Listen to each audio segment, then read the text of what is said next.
माना अंदर बैठा रावण जो है वो आपके ऊपर प्रभाव पड़ता है। और शुभ संकल्पों के आधार से राम को जागृत हो जाएगा हमारे भीतर, नेगेटिव और पॉजिटिव। इसलिए अब ये चॉइस मेरी है कि मुझे सोचना क्या है। जितना मैं आत्मा परमात्मा को अपने साथ रखूंगी तो परमात्मा के साथ रखना अर्थात उसकी शिक्षाओं को प्रैक्टिकल में जीवन में धारण कर यूज करना।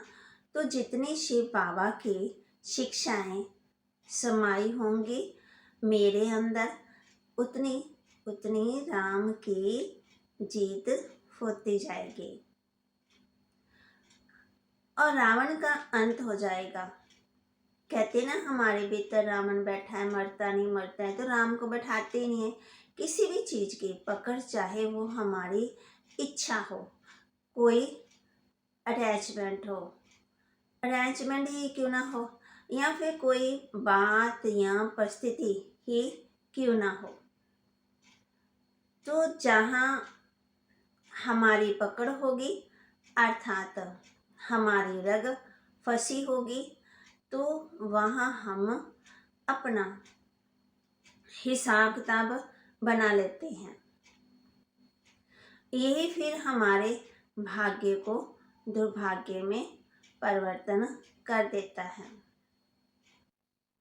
तो परमात्मा भी हम बच्चों को यही कहते हैं, अशुद्ध संकल्प के आधार से हमारे भीतर बैठा रावण अपना राज बढ़ाता जाएगा। तो राम और रावण को देखना है हमारे अंदर, और शुद्ध संकल्पों के आधार से राम जागृत हो जाएगा और हमारे भीतर। इसलिए अब ये चॉइस मेरी है कि मुझे सोचना क्या है। जितना मैं आत्मा परमात्मा को अपने साथ रखूंगी ना, परमात्मा को साथ रखना अर्थात उसकी शिक्षाओं को प्रैक्टिकल में जीवन में धारण करना, यूज करना। तो जितनी शिव बाबा की शिक्षाएं समाई होंगी ना मेरे अंदर, उतनी राम की जीत होती जाएगी और रावण का अंत हो जाएगा। जैसे कहते हैं कि जिसने अपना भाग्य बना लिया ना, उसके हर कदम में सफलता है। तो भाग्य बनाना अपने ऊपर है और सफलता स्वरूप आत्मा को तो सोचने की जरूरत ही नहीं रहती, क्योंकि वो हर कदम में सफलता उसकी होती है। उसकी तो सोचने का मतलब ही क्या है, मानो हमेशा निश्चय से करेगा ना। निश्चय जो है ना वो दिल से होता है, संशय जो होता है ना ये दिमाग की उपज है। इसलिए ही कहा जाता है कि निश्चय बुद्धि विजयन्ति, संशय बुद्धि विशंति। माना फिर हार हो गई ना, जब थोड़ा सा निश्चय में कमी आ गई, क्योंकि निश्चय पर ही हम कर ही दिल अर्थात अपने दिव्य बुद्धि से सकते हैं ना। तो निश्चय दिमाग से करता है, अर्थात वो होता है ऊपरी निश्चय जो दिमाग से करेंगे। तो उस निश्चय में निश्चय में ना संशय ज़्यादा होता है ना, उसकी प्रेजेंस ज़्यादा होती, क्योंकि वो निश्चय होता है स्वार्थवश करेंगे। अर्थात जब तक उस आत्मा का स्वार्थ पूरा होता है ना, तो निश्चय भी उस आत्मा का तब तक ही रहता है। तो परमात्मा हम बच्चों कहते हैं कि जहाँ स्वार्थ पर पूरा नहीं हुआ, वहाँ फिर संशय आ जाता है। और जो दिल वाला निश्चय होता है उसमें मैं और मेरापन नहीं होता है। वहाँ काम करते हैं हमारे भाव और हमारी भावनाएं, वहाँ पर बुद्धि नहीं काम करती। यही शुद्ध भाव और भावना हमारे निश्चय को दृढ़ बनाए रखे, हमें परमात्मा के समीप ले आती है। निश्चय है ना, दृढ़ता होगी हमारे अंदर, क्योंकि वहाँ स्वार्थ नहीं है, केवल प्रेम है। और प्रेम ही वो एकमात्र डोर है कि जिससे हम परमात्मा के दिल तक पहुँच सकते हैं। स्वार्थ वाला प्रेम नहीं, दिखावे वाला नहीं। कोई झूठ क्यों बोलता है? भय के कारण। भय के कारण ही तो इंसान झूठ बोलता है, कहीं वो मुझसे नाराज ना हो जाए, ना मुझे छोड़ ना दे। और वो पहले तो भय से बोलता है, फिर आदत पड़ जाती है। परमात्मा शिव हम बच्चों को ये बताते हैं कि वो फिर झूठ बोलता, उसके अकॉर्डिंग झूठ बोलता रहेगा। उसको पता ही नहीं चलता है कि मैंने झूठ बोल दिया है। ये संस्कारों का बहुत भारी खेल है। एक बार हमने किया, फिर दूसरी बार, फिर तीसरी बार। जब हमारे ये संस्कार नेचुरल बन जाते हैं ना, तो हम उसे करते चले जाते हैं। और इन संस्कारों की दीवार जो है ना, वो मोटी करते चलते हैं, है ना, झूठ पर झूठ। तो अभी तक तो हम उन संस्कारों को सोए हुए यूज कर रहे हैं। अब परमात्मा शिव कहते हैं, परंतु अब अगर हम इन्हें खत्म करना चाहते हैं ना, तो हमें जागना पड़ेगा। क्योंकि जितना हम जागेंगे ना, अर्थात जागृत होते जाएंगे, अपनी हर सोच, हर बोल और हर कर्म के प्रति उतने ही ये संस्कार खत्म हो जाएंगे। नहीं तो हमें ये पता ही नहीं चलेगा कि मैं गलत कर रहा हूँ। परंतु जब दूसरा कोई करेगा तब पता चलेगा, और जब हम खुद करेंगे तब पता ही नहीं चलेगा। हम दूसरों को देखते हैं ना, जैसे आप अपने ऊंच सम्मान में स्थित होते जाएंगे, तो आपके व्यवहार में से आपके गुण प्रत्यक्ष होते होंगे।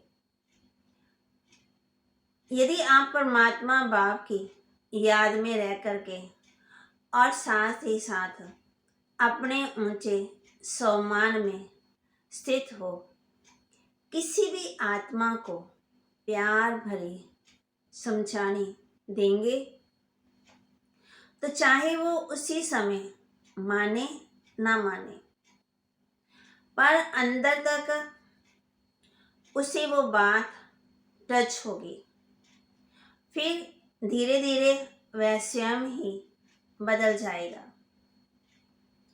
परंतु इसके लिए बैलेंस की अति आवश्यकता है। अर्थात ना कि किनारा करना है और ना ही उसमें फंसना है, बल्कि सम्मान में स्थित हो स्नेह और सहयोग देना है। दूसरों को हम स्नेह देना है। हमें अपने रोल की, जो हमारा रोल है उसको समझना है, इम्पोर्टेंस देनी है। जो भगवान स्वयं हमें पढ़ा रहा है ना, इस बात की इम्पोर्टेंस को समझना है। तो समझे, इससे लाइटनेस ना ले, माना हल्का ना ले।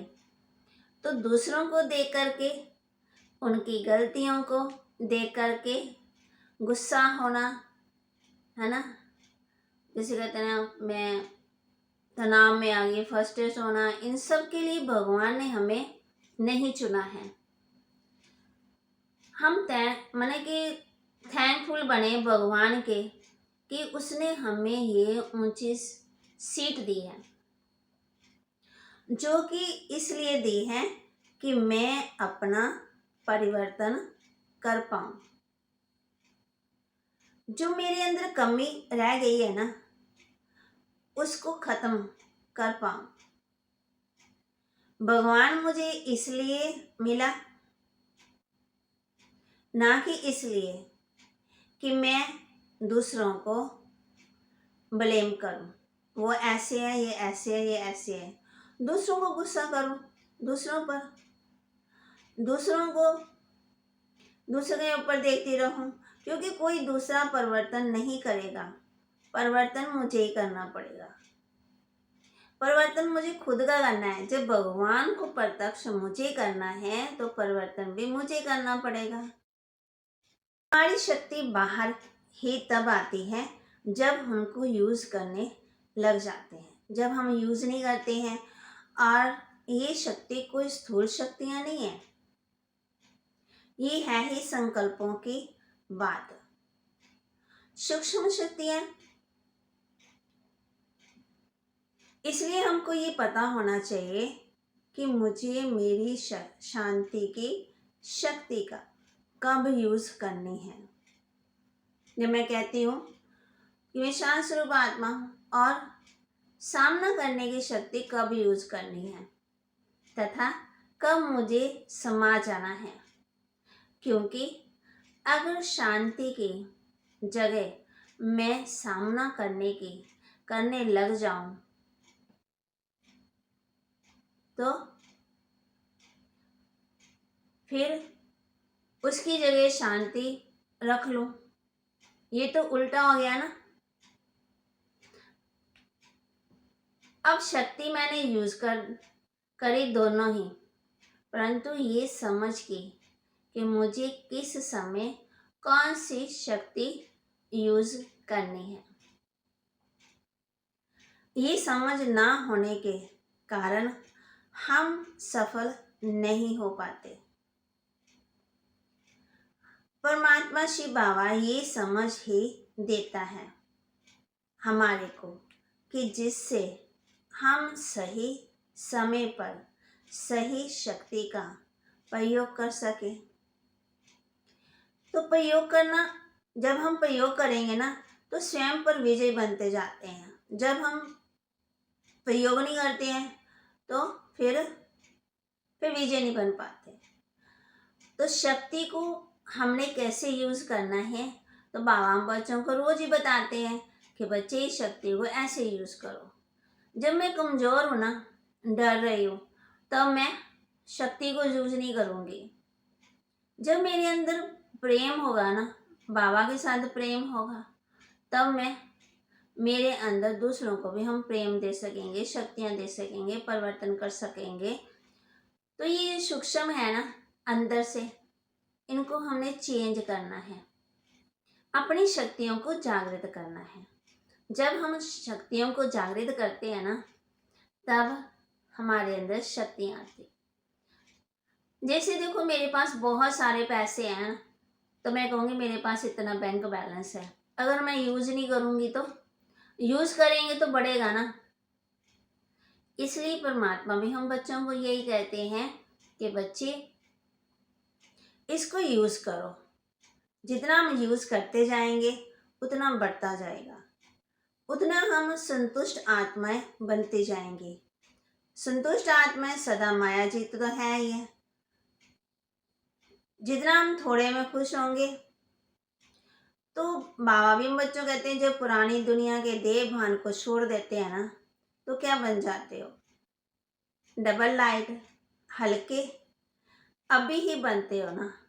परंतु अगर ना यहाँ के ना वहाँ के रहते हो तो मुश्किल लगता है ना। फिर हम पूरा छोड़ते ही नहीं, ना पूरा लेते हैं ना पाते हैं, तो अधमरे हो जाते हैं। तो बाबा कहती इसलिए बार बार लंबा सांस उठाते हो।